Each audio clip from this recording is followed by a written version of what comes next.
Hello, everybody. Welcome back to another one of our Meet Me videos. Today we're here with Mina, and I'm not gonna just get right into it and let Mina introduce herself. Hello, hello. My name is Mina. I work in our IFS department. I do admin work and I run support groups, one specifically for women 35 to 50. And I know that you're doing a lot of really valuable stuff in the background as well. Like you're doing a lot of like our background infrastructure with like emails and and all that. So that's really helpful for us. And I guess before I ask you about what you're doing on a daily basis and like what your day looks like, I'm curious, what's your connection to this work? How did you get involved in autism and neurodiversity advocacy? Sure. So a few years ago, I finally got diagnosed with autism after, the very typical story of fish out of water, seems like I'm doing the wrong thing a lot of the time, not totally understanding, how to fit into a traditional work culture and having lots of stress and repercussions from that. So I got diagnosed a few years ago and I was looking to start working from home to try to recover from burnout. And a job from AANE just like happened to pop up on like as a listing, and I jumped on it, and it was really nice to be able to talk openly about being autistic and not feel like I had to hide that part of myself. With AANE, it was in fact like a boon that I was autistic. And yeah, after like a couple interviews, I started working, and since then I have gotten even deeper into finding community with other autistic people and learning from my coworkers, and it's just been a really great experience. And I guess on that note, how would you describe the experience of working as like an openly neurodivergent person in the workplace? Because it's kind of a unique experience, right? Not everybody who's neurodivergent has the experience of being able to be open about who they are and being able to and having it be an integral part of their work. So what's that like for you? It's been so liberating, especially after being undiagnosed in traditional workplaces for so long and just sort of being like confused and angry, frankly, a lot of the time about how things were going and not really understanding structures and why certain policies were the way they were. And working for AANE has been just like the complete opposite experience. My opinions on things are valued. They are frequently asked for. I don't have to like foist myself onto people to like share, you know, suggestions or things that I'm excited about trying. Um, I find that like in specifically in IFS that there's just a great understanding of what works for autistic people in a work environment. So things like receiving written instructions when I ask for them. People don't get offended when I ask clarifying questions. The neurodivergent staff is often like really involved in the planning and sort of like posing of new ideas. Yeah, I feel like very respected and understood, and like I'm given the autonomy to do my work in the way that I need to do it. And there's like a certain level of trust there that I haven't had at other positions I've worked at.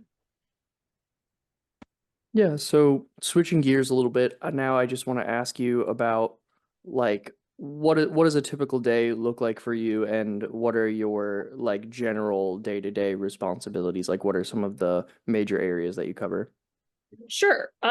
So I share most of my responsibilities with our other admin person, Erin. So Erin and I do all of the scheduling for groups and workshops for the most part. Sometimes it's not on us, but 90% of the time it is. So Zoom, a lot of Zoom, a lot of Gmail. If anyone watching this video ever emails the groups at AANE email for asking about like, I don't know, what groups you have available or financial aid or something, I'm one of two people that answers those emails. So there's a strong likelihood you'll hear from me. Yeah, it's a lot of emails, a handful of meetings that are actually productive and don't feel like a waste of time, which is another really nice part about working here.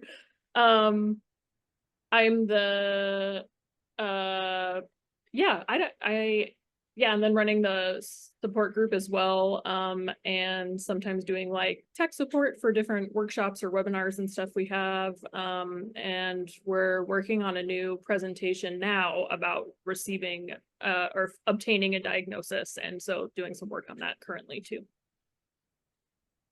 Yeah, I mean, we always have a lot of like workshop and webinar content coming up. So if you're watching this video and you're looking for more of that, definitely feel free to go to our website, aane.org/events, and check all that stuff out.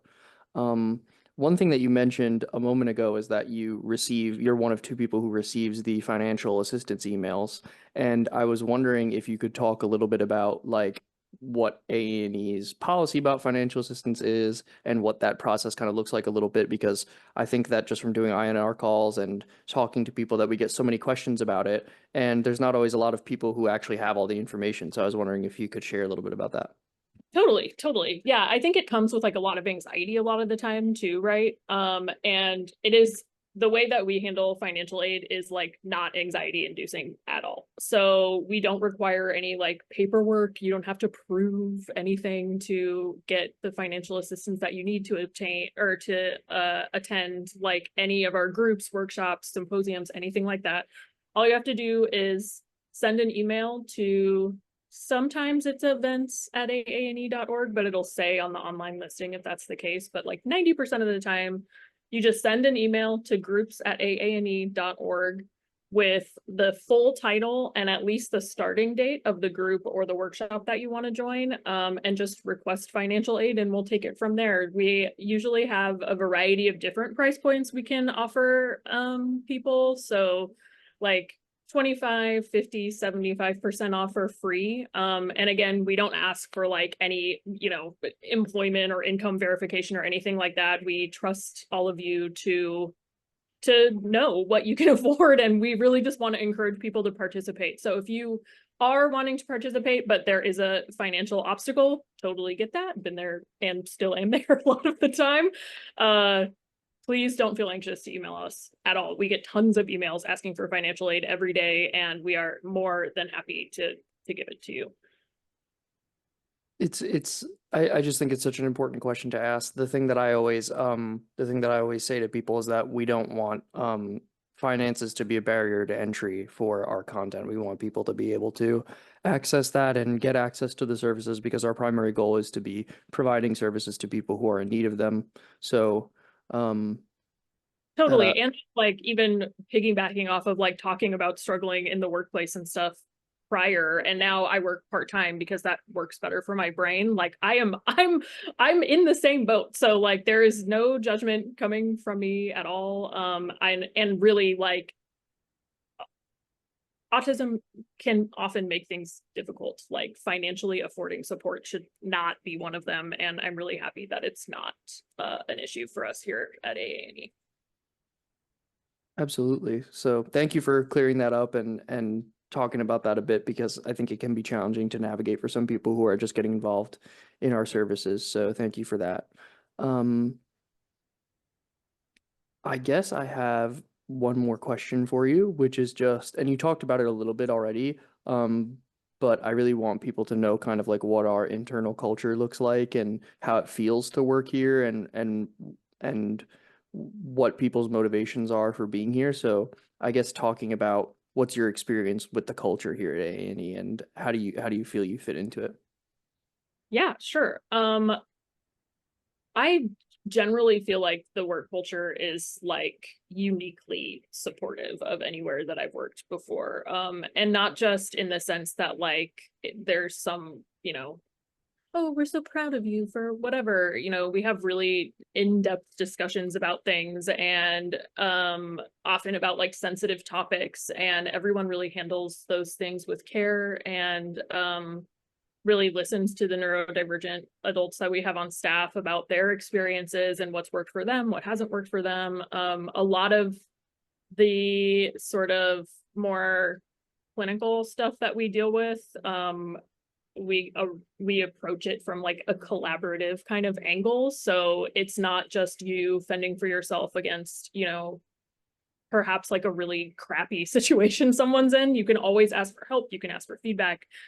The people who work here are incredibly knowledgeable about like their individual sort of areas of expertise about different things that affect the autistic community.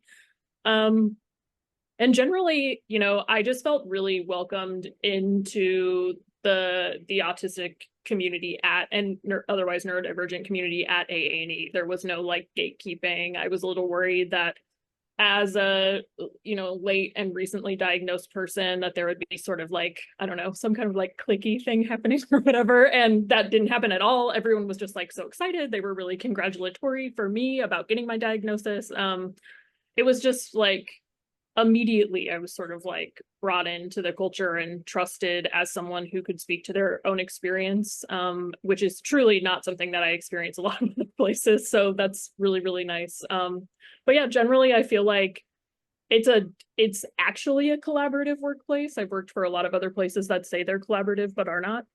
And there's really open communication between people here so that we can ensure that we're doing the best work we can and that everyone that works here is supported in the way that they need to be supported. And of course, like that's not always an across the board thing. Like some people need written instruction, some people want to have one-on-one conversations to make sure that they understand what's going on. Sometimes you want both. Sometimes, for example, with the presentation that we're putting together now, I am not the most design inclined person. So when we were talking about planning the presentation, I brought that up, and it was just not an issue at all. It's like, oh, great. Well, I know how to do that. So, and I like doing it. So I'll take that on. And then you can just do the research about this stuff. And yeah, it's just the amount of anxiety I have working for AANE is so low.